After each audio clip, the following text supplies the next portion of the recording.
इश्क मोहब्बत की दास्तानें भी अजीब होती हैं। कुछ लोगों के लिए ये तो वाकई आग का दरिया साबित होता है, जिसमें ना चाहते हुए भी इनको डूबना पड़ता है, चाहे मंजिल मिले चाहे ना मिले। उस लड़की का भी इश्क अजीब था। न उसे किसी चीज़ का एहसास था, ना तो अपनी जान की परवाह थी और ना ही बदनामी का एहसास था। वो तो अपनी ही ज़ात के हिसाब में अपने महबूब को रखना चाहती थी। उसने अपनी जान की भी परवाह नहीं की और उसने वो किया जो उसने करना चाहा था। तो शुरू करते हैं। कहानी का नाम है आतिश नादीद। राइटर है डॉक्टर अब्दुर्रब भट्टी साहब। राधा इतनी तेज़ी से बावर्ची खाने में दाखिल हुई कि उसके माँ बाप बुरी तरह चौंक उठे। वो सख्त घबराहट में मुब्तला थी। उसके हाथों में दूध की मौजूदा बाल्टी गिरते गिरते बची। वो मेज़ के एक कोने से टेक लगाए गहरे गहरे सांस लेने लगी। राधा के माँ बाप उसे ही इस हालत में देखकर हैरान थे कि वो खौफजदा अंदाज में बोली, वो मेरा पीछा कर रहा था। बावर्ची खाने की एक भद्दी सी मेज़ पर मिट्टी के तेल से जलने वाला मध्यम लैंप रखा हुआ था। वो रोशनी फैलाने की मकदूर भर कोशिश कर रहा था। उसकी नाकाफ़ी रोशनी में राधा की पतली पतली बदहैयत टांगें लरसती हुई नजर आ रही थी। अगर रोशनी तेज होती तो राजा के चेहरे की वहशत ज़दा तासुरात भी उन्हें साफ दिखाई देते। उसकी माँ ने वो पतलून मेज़ पर पटक दी जिसकी वो मरम्मत कर रही थी। उसने राधा को गौर से देखते हुए कहा, कौन है वो? किसने तुम्हारा पीछा किया? मोहन ने राधा ने आबदीदा होकर अपने खुश्क बालों को एक तरफ झटकते हुए पीछे हटाते हुए कहा, आज तो मैं बड़ी मुश्किल से बची हूँ माँ। उसने उसने तो मुझे पकड़ ही लिया था। और राधा के रुखसारों पर सुर्खी सी छा गई। उसकी छोटी छोटी आंखें मध्यम रोशनी में चमक रही थी। क्या उसने? माँ ने उसके आगे कुछ न कहा। वो शदीद बेचैनी के आलम में कुर्सी से उठकर खड़ी हो गई। नहीं माँ, राधा ने तशफ़ी आमेज़ लहजे में कहा, अगर मैं ज़ोर लगाकर खुद को न छुड़ा लेती तो? राधा का बाप देर से एक हथौड़े का मुआयना कर रहा था। उसने उसे नीचे रख दिया और राधा को घूरने लगा। उसकी दाढ़ी एक हफ्ते से बढ़ी हुई थी और वो मुज़महल और बीमार सा नज़र आ रहा था। उसने नहीफ आवाज़ में खफगी भरे लहजे में पूछा, इस गड़बड़ में तुमने सारा दूध भी गिरा दिया होगा, क्यों है ना?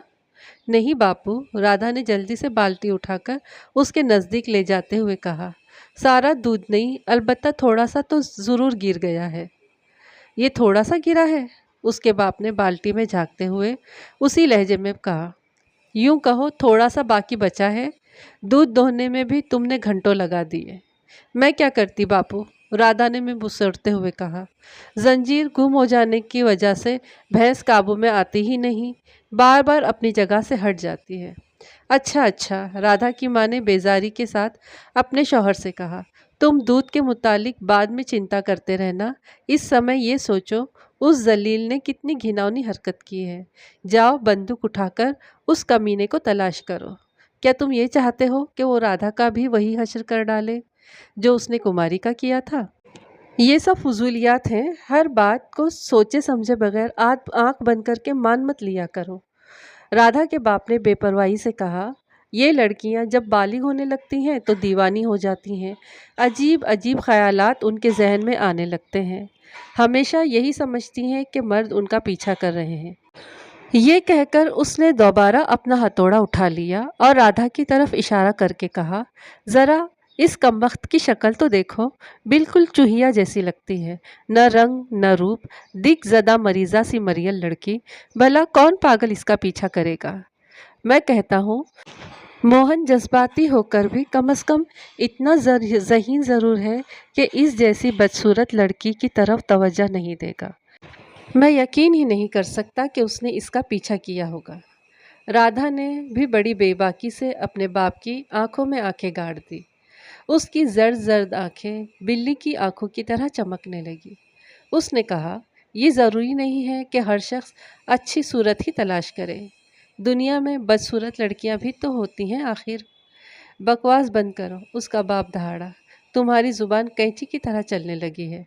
शर्म नहीं आती इस तरह कहते हुए? उसने हथौड़े को एक झटका दिया, सिर्फ दस्ता उसके हाथ में रह गया। तुम्हारी माँ ने तुम्हें यही सिखाया है? राधा की माँ ने कड़वे लहजे में कहा। ये बातें छोड़ो, बाहर जाओ और उस हरामजादे की तलाश करो। ऐसा ना हो कि कुमारी की तरह राधा भी किसी रोज बाड़े के पीछे मुर्दा हालत में पाई जाए और उसके कपड़े भी कुमारी की कपड़ों की तरह फटे हुए हों। राधा के बाप ने हथौड़ा ठीक करते हुए कहा, छोड़ो भी, जरूरी नहीं है कि कुमारी को मोहन ही ने हलाक किया हो। ये काम किसी और का भी तो हो सकता है। हरगिज नहीं, यकीनन नहीं, ये मोहन ही का काम है। तुम ख्वामख्वाह उसकी वकालत कर रहे हो। हालांकि तुम भी अच्छी तरह जानते हो कि उसकी टोपी कुमारी की लाश के करीब पाई गई थी। उसका चाकू भी वहीं पड़ा था। और फिर इस गांव में इसके सिवा और कौन ऐसा शख्स है जिस पर कत्ल का शुबा किया जा सके? तुम उठकर उसे तलाश करते हो या नहीं? राधा की माँ ने पैर पटक कर कहा। राधा के बाप ने बड़ी मुश्किल के साथ जमीन पर पैर बुलंद करके लैंप की रोशनी पर स्टूल पर रखा। पाँव पर मैले और पुराने कपड़े की पट्टियाँ बंधी हुई थी। तुम अच्छी तरह जानती हो कि मेरे लिए ज़्यादा चलना मुश्किल है। मैं इस जख्मी पाँव के साथ कहाँ तक घसीटता फिरूंगा। हाय तुम्हारा पाँव, राधा की माँ ने तंजी अंदाज में कहा। क्यों बातें बना रहे हो? हल्की सी सूजन ही तो है, टूट तो नहीं गया तुम्हारा पाँव। मगर मेरे लिए तो उसे हिलाना भी एक अजाब है। शायद वो अभी ज़्यादा दूर न गया हो, राधा ने कहा। वो इतनी देर से बड़े तहम्मुल के साथ भोली भाली लड़कियों की तरह अपने माँ बाप की नोकझोंक सुन रही थी। हो सकता है वो अब भी मौके की ताक में कहीं आसपास मौजूद है, उसने कहा। जाएगा कहाँ? एक दो दिन में पकड़ा ही जाएगा, राधा के बाप ने उस बार टालते हुए कहा। वो इस वक्त बाहर जाने के लिए बिल्कुल तैयार नहीं था। सुना है कुमारी के मामले में पुलिस अभी तक सरगर्मी से उसे तलाश कर रही है। परसों उसे थानेदार ने खलियानों में पकड़ लिया था, मगर वो कमीना उसे धक्का देकर भाग निकला। मैं कुछ नहीं जानती। इस वक्त पुलिस वालों की बेटियां नहीं, बल्कि हमारी बेटी खतरे में है। राधा, तुम लालटेन जलाकर लाओ। उसने अपने शौहर की तरफ देखा। ओ जी, तुम बंदूक उठाओ और बाहर जाकर एक नज़र डालो। मुमकिन है मूर्ख कहीं दिखाई दे जाए। राधा ने जल्दी से लालटेन जलाई। पुरानी लालटेन की बत्ती से धुआं निकलकर शीशे का एक हिस्सा सियाह करने लगा। राधा के बाप ने बीवी के हुक्म उदुली को मुनासिब न समझा। बादिले नाख्वास्ता उठकर लंगड़ाते हुए अपनी बंदूक तलाश की और उसमें एक कारतूस डाला। ये बोसीदा सी बंदूक उमूमन जंगली सूअर और गीदड़ भगाने के काम आती थी। राधा की माँ ने उसकी पतलून की मरम्मत खत्म करते हुए कहा, लो इसे पहनकर बाहर जाना। राधा के बाप ने अपनी मैली चिकट सी धोती देखी, फिर उसने अपने पाँव की पट्टियाँ देखी और मुंह बनाते हुए बीवी से बोला, पता नहीं क्यों तुम मुझको पतलून पहनने को देती हो, जिसे पहनने के लिए मुझे ये पट्टियाँ उतारनी पड़ती हैं। मैं अब अपनी धोती ही पहने रखूँगा। इस मूर्ख मोहन को मेरी पतलून की नहीं, बंदूक की फिक्र होगी। राधा लालटेन उठाए अपने बाप के साथ साथ ही। बाप ने मुश्किल से कदम बढ़ाते हुए कहा, हाँ अब बताओ, उसने किस जगह तुम्हें पकड़ने की कोशिश की थी? बाड़े के बिल्कुल पास। मैं जैसे ही बाहर निकली उसने मुझे पकड़ लिया। फिर वो मुझे अंदर ले जाने की कोशिश करने लगा। राधा ने लुकनत से कहा। बहुत ही बज़्ज़ात है वो, बाप ने नाक चढ़ाकर कहा। वो और बार बार अपनी बंदूक इस तरह संभाल लेता था जैसे उसकी उसे ज़रूरत ही पड़ने वाली हो। बाड़ा मकान के सामने ही था। राधा की माँ मकान के दरवाजे पर खड़ी थी और उन दोनों को बाड़ी की तरफ जाते हुए देख रही थी। उसे सिर्फ लालटेन की हरकत से पता चल रहा होगा कि वो दोनों आगे बढ़ रहे हैं। फिर जब वो बाड़े के अंदर चले गए तो उसे नज़र नहीं आ रहा था।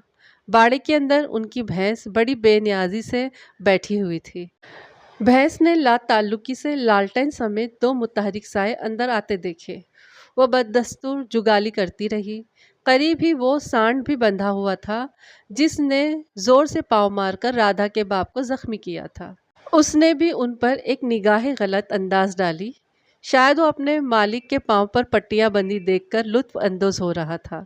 राधा ने लालटेन ज़रा ऊंची करके चारों तरफ देखा। बापू, यहाँ तो कोई ऐसी जगह नहीं जहाँ कोई छुप सके। क्या खबर वो कहाँ छुपा होगा? वाकई यहाँ तो कोई चिड़िया का बच्चा भी नहीं छुप सकता, राधा के बाप ने तायीद की। फिर उसकी नज़र लकड़ी की सीढ़ी से होती हुई ऊपर नीम छत्ती पर जाकर ठहरी, जहाँ पर चारा संभाल कर रखा जाता था। हो सकता है वो मूर्ख वहाँ छुपा हो। उफ, मेरा पाँव बहुत दुख रहा है। बापू, तू ऊपर चढ़कर कम से कम देख तो ले। राधा ने उसके पाँव की तरफ हमदर्दी से देखते हुए तजवीज़ पेश की। नहीं, मेरे लिए बड़ा मुश्किल है।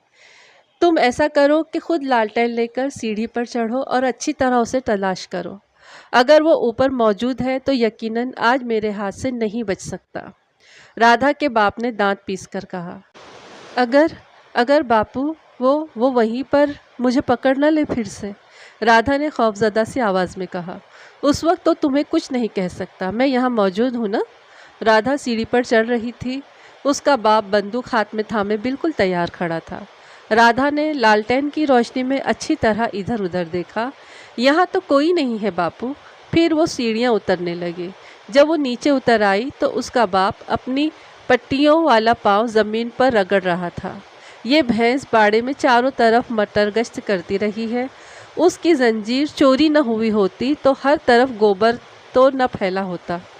फिर वो दोनों बाप बेटी वापस घर की जानिब जाने लगे। थोड़ी दूर जाकर राधा के बाप ने कहा, बेटी, कल तुम चारा काट कर नीम छत्ती पर संभाल कर रख देना। बारिशों का मौसम सर पर है, बर्फ़बारी भी हो सकती है। ज़ख्मी पाँव की वजह से फ़िलहाल मैं किसी काम के काबिल नहीं हूँ। बाड़े में चारा काटते वक्त राधा को कुछ गर्मी महसूस हुई।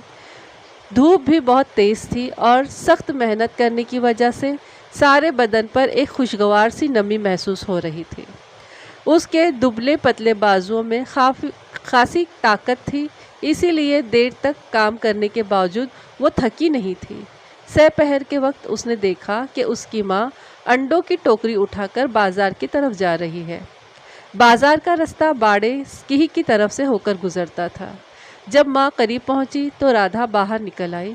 माँ ने कहा, आज तुम्हारी जगह मैं बाजार जा रही हूँ राधा, क्योंकि मुझे डर है कि वो कमबख्त मोहन तुम्हें आज फिर न ढूंढ रहा हो।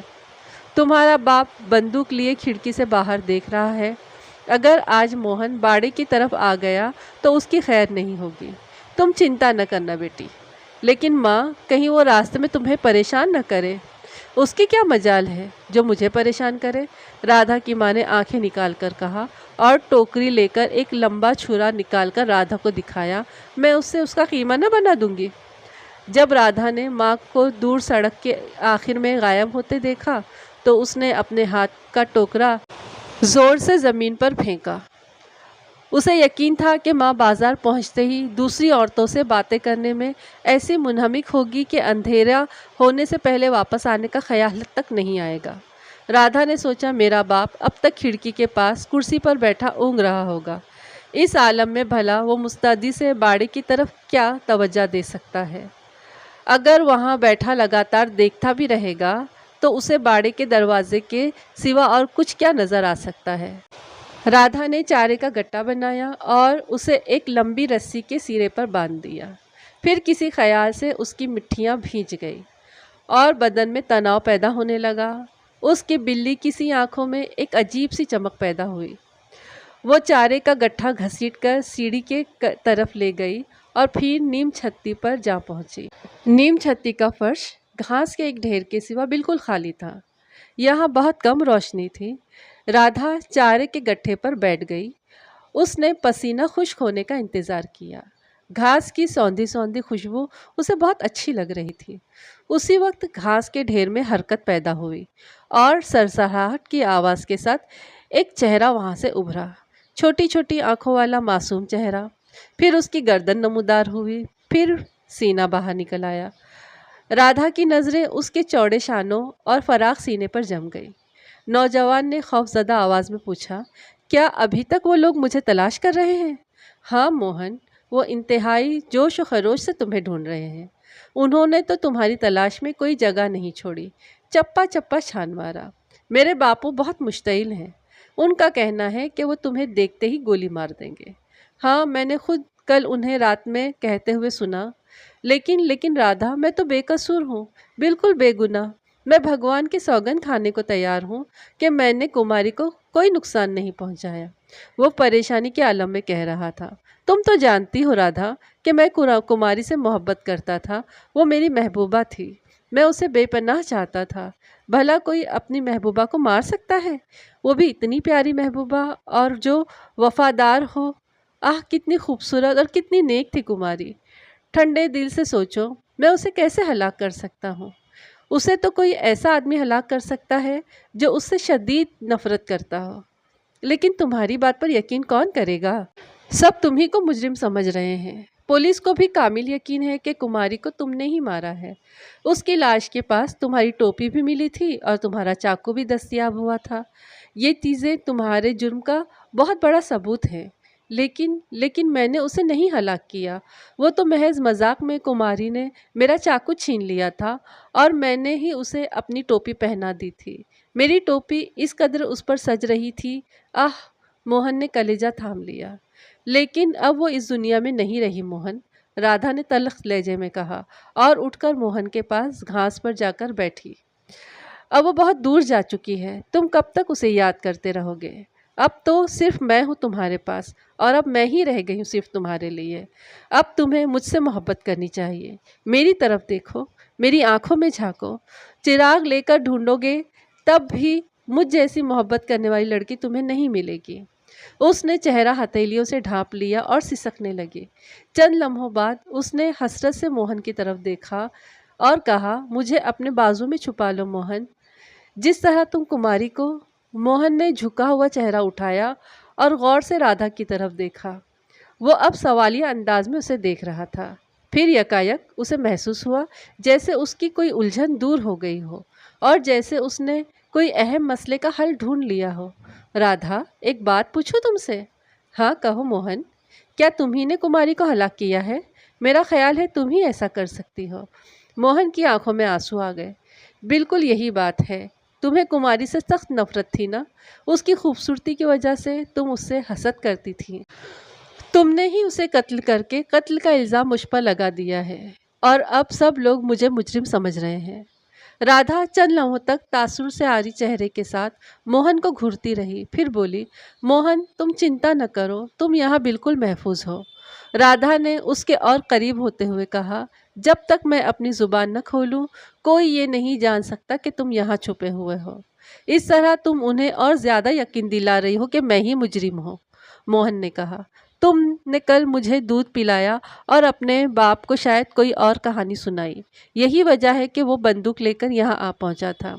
आज तुम्हारी माँ भी छुरा लिए मुझे तलाश करती हुई घूम रही है। तुम कितनी अय्यार हो।